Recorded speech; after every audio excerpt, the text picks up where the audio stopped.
लोकसभा चुनाव 2024 के बीतने के कुछ ही दिन बाद मुकेश सहनी का एक बयान आता है कि मैं मुख्यमंत्री बनना चाहता हूं और उस वक्त के तमाम नेता, तमाम पार्टी इस बात को सीरियस नहीं लेती क्योंकि उनको लगता है कि मुकेश सहनी कैसे बन जाएंगे मुख्यमंत्री। लेकिन मुकेश सहनी ने यह बात एकदम अपने दिल से बोला था और मुकेश सहनी एकदम मुख्यमंत्री नीतीश कुमार के राह पे चल पड़े हैं कि चाहे कोई भी पार्टी कितना भी सीट लेके आए, लेकिन मुख्यमंत्री अगर आगे चल के बनना हो तो मैं बन सकूं, ऐसा कुछ करना है। और आपको बता दूं कि नीतीश कुमार के राह पे चलते हुए मुकेश सहनी भी अपने आप को सत्ता में स्थापित करने की कोशिश कर रहे हैं और बिहार का शीर्ष नेतृत्व अपने पास रखने का उनका प्रयास है। अब ऐसा मैं क्यों कह रहा हूं, इसके पीछे की पूरी लॉजिक और कहानी क्या है, उस सब से आपको रूबरू कराएंगे।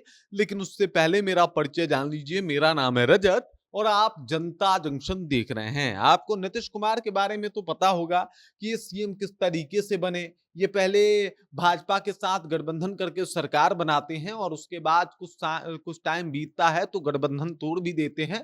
गठबंधन तोड़ के जाते हैं आरजेडी के साथ और फिर वहां भी मुख्यमंत्री रहते हैं। फिर इनका आरजेडी से मन उचटता है और एक बार फिर से आरजेडी से गठबंधन तोड़ते हैं और चले आते हैं भाजपा में, तो भाजपा भी इनको मुख्यमंत्री बना देती है। फिर भाजपा से गुस्सा होते हैं, आरजेडी में जाते हैं, सीएम बन जाते हैं। फिर आरजेडी से गुस्सा होते हैं और भाजपा में आते हैं, फिर से मुख्यमंत्री बन जाते हैं। और ये सब कुछ इसलिए हो पा रहा था क्योंकि जो आधारभूत सीट की आवश्यकता थी उस वक्त, वो नीतीश कुमार के पास थी। और अभी देख लीजिए जिस तर्ज पे मुकेश सहनी चुनाव लड़ रहे हैं और जो जो चीजें वो कर रहे हैं, सेम नीतीश कुमार से मेल खाता है।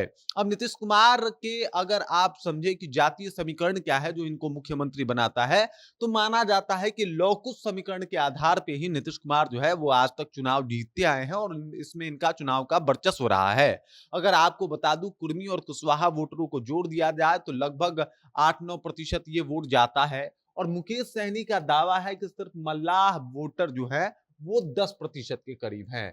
तो अगर 7-8% वाला व्यक्ति मुख्यमंत्री बन सकता है और 20 साल तक सत्ता चला सकता है, तो मैं क्यों नहीं चला सकता। और यही बात मुकेश सहनी के दिमाग में एकदम से फिट है। इन्होंने पहले तो 60 सीटों का डिमांड किया है।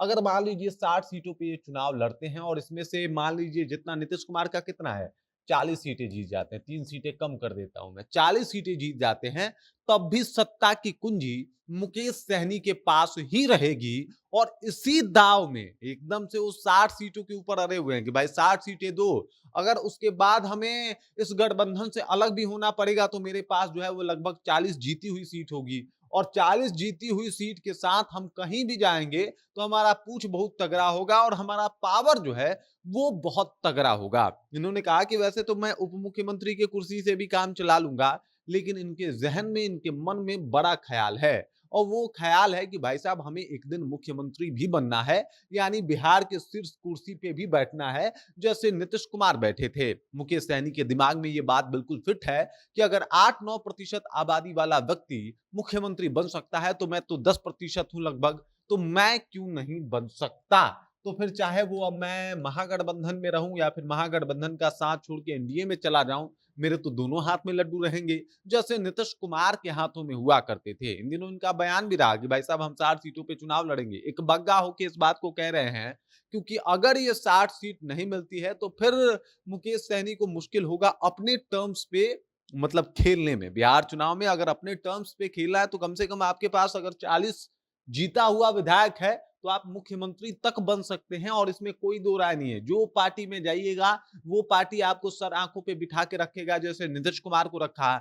और बिल्कुल नीतीश कुमार के तर्ज पे चल के ही मुकेश सहनी इस बार सत्ता पाना चाहते हैं और साथ ही साथ सत्ता में अपना दमखम दिखाना चाहते हैं क्योंकि ये राजनीति है भैया, कोई किसी का सगा नहीं होता। और ऐसे में मुकेश सहनी अगर अपने बारे में सोच रहे हैं तो ये ज्यादा गलत भी नहीं है कि भाई साहब चलिए राजनीति में जो है वो कोई किसी का सगा नहीं है और जो आज दोस्त है वो कल दुश्मन भी हो सकता है। और मुकेश सहनी को ये भी पता है कि जब तक ये आरजेडी के साथ गठबंधन करके रहेंगे तो तेजस्वी यादव के सिवा तो कोई दूसरा ऑप्शन दिखता नहीं है। तो अगर मैं तेजस्वी से दूर भी जाऊं तो मेरे पास इतना पावर हो कि मैं वहां भी जाऊं तो शीर्ष पद पे बैठूं, बड़ा पद मिले, कम से कम मुख्यमंत्री मिल जाए। इस तरीके के सोच के साथ जो है वो मुकेश सहनी आगे बढ़ रहे हैं। और मुकेश सहनी का कोशिश भी है, प्रयास भी है कि भाई साहब इस बार इतना ज्यादा सीट जीता जाए ताकि जहां भी जाए हम अपने शर्तों पे जाएं, किसी और के शर्तों पे हमें किसी और दल में शामिल ना होना पड़े या उसके साथ गठबंधन ना करना पड़े। बाकी इस खबर, इस जानकारी को लेकर और जिस तर्ज पे मुकेश सहनी सोच रहे हैं उससे आप कितना सहमति रखते हैं, कृपया कमेंट करके अपना विचार जो है हम तक पहुंचा दीजिए। बाकी आप देख रहे हैं जनता जंक्शन और मेरा नाम रजत है।